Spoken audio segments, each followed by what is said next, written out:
Hi, Sean here. I recently discovered that I've been sanding wrong my entire life, and I want to share it with you.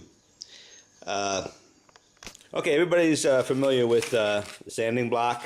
Get a block of wood, you wrap the sandpaper around it, and you sand.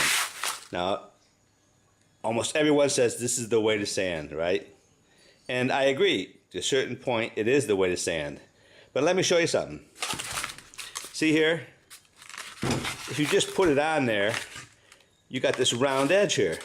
And what happens is when you sand, say you go this way, yeah, there's going to be a little bit of sandpaper here that's going to make contact with the wood or whatever you're sanding. And it's going to make these scratches. It's not an even scratch. It's scratch here and there because this isn't the same height. I mean, it's all bent like that.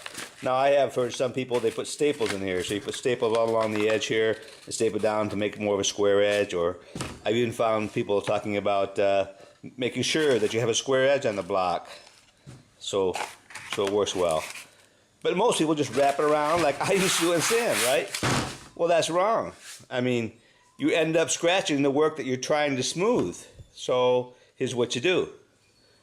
You get a block of wood. And actually, you use a block of foam. Foam is a little soft. You use a block of foam like this. I find it's a little soft, but sometimes I use it if I can't find anything else. But a good thing is some semi-soft, flexible rubber. I mean, you can find a sanding block just about anywhere, right? But what I do is, I take a block of wood, and I cut the sandpaper to fit the wood. And then I just glue it on. I think I use that super glue here. But you can use any kind of glue you want as long as it doesn't make a bumpy surface on here. You want some kind of glue that wants to make a flat surface, and super glue works good for that. Now on this block, I put two different grits.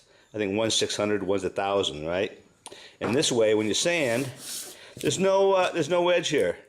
There's nothing that's going to scratch up the work before the actual flat part of the sandpaper does the sanding job.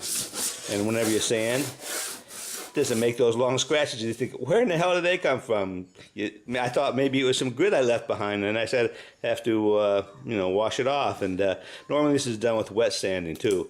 Another thing that I do is I got the tip from a body guy is wet sanding sandpaper. You soak it overnight in water. Then the back of it gets a little spongy. So with the super glue, it works when wet. So I soak it over water. Cut it out to fit your block, whether it be sponge or wood or foam or rubber or anything. And then you just use the super glue, dry it off a bit. Use the super glue, push it down there. You got to wait for about 1 minute or two, and then it's going to be dry on there. And you're going to have something that fits exactly here, see? And when it fits exactly here, you're not going to make any scratches.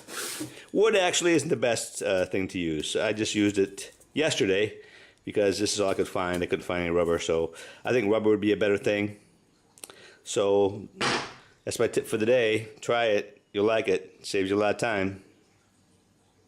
Don't forget to have fun.